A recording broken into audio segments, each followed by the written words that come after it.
Vedem în azug aici.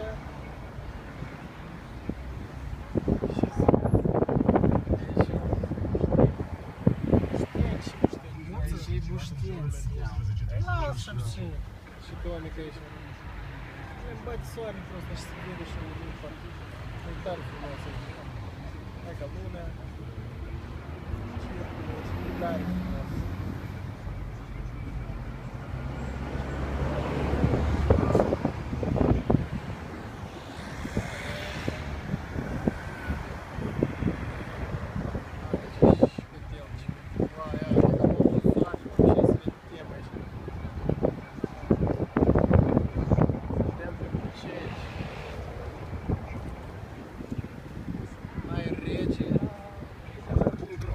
Mai rece și simte aer proaspăt de munte.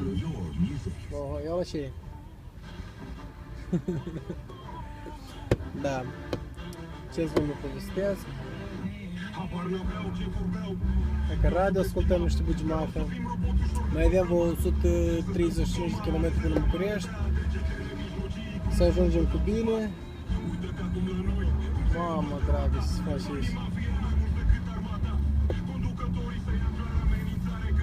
Foarte frumos amenajat, e foarte curat.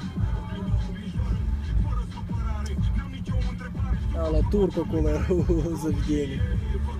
O, nenea, nenea, voluntar ăsta, polițist.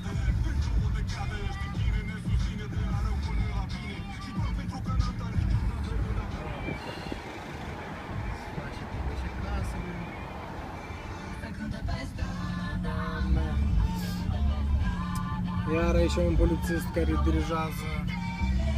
dirigează circulația.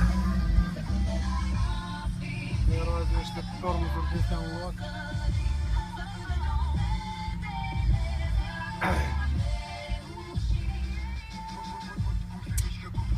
Nu lucrează semaforul și că polițistul el dirigează acolo. Mergem.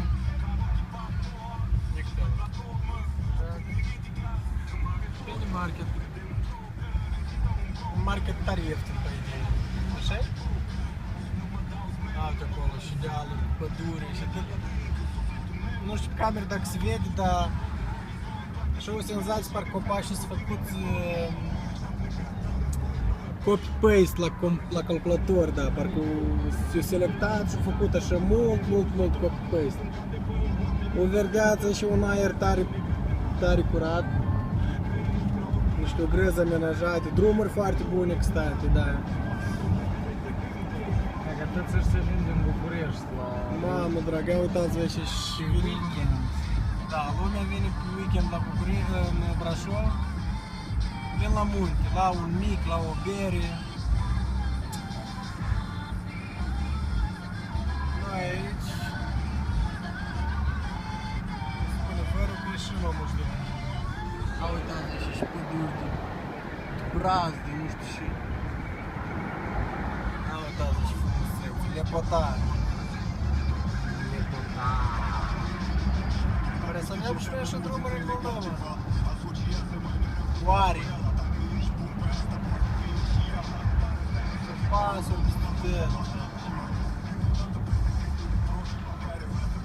Asta e. Ladă. V-am pupat, fiți cuminți până la noi revederi.